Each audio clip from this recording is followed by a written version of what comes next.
And our starting point with any borrower or potential borrower is we ask two very basic questions. How do you make money, and how are you going to pay us back? And if we can't understand the answers to those questions, then we're done right there. As a result of that, most of the businesses we work with, and frankly, most of the requests we get are for what I would call permanent working capital in nature. Occasionally, we get a request for a business acquisition or a management buyout, something like that. But most are just trying to scale up their business a little faster by expanding one of their client relationships or new geography or new product, something like that. So the requests that we get that are tied to permanent working capital generally lend themselves to companies that are, I'll just say loosely, in the manufacturer, wholesale, distribution space. And we like those kinds of companies. The very simplistic way to say it is, we like companies that make stuff, because I understand, the product may change, but the life cycle and how you navigate through that is very consistent with most of these kinds of companies.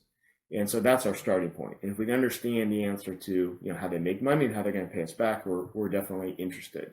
For that reason, we tend to stay away from, I wouldn't say we stay away from, we just don't get a lot of requests that are maybe in the technology space. We definitely don't entertain things in kind of bioscience, or I'll just say crypto anything, because I definitely don't understand how those companies make money.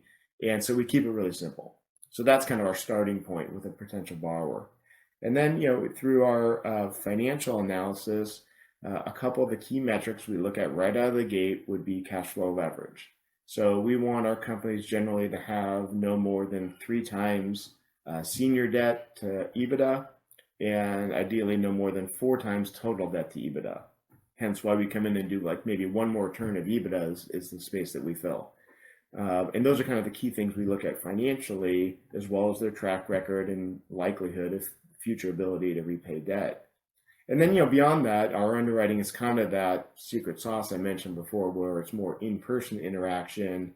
We're navigating through interview type questions with them of how, do they have concentrations with their clients, their suppliers? What's going to happen with changes of interest rates? What if there's a zombie apocalypse? All these kinds of things. And that's kind of the icing on the cake part, for us. But like I said, our underwriting does not stop when we book a loan. We get financials every month with these borrowers. We stay really close to them. Everyone's got a vested interest in us getting paid off as soon as possible.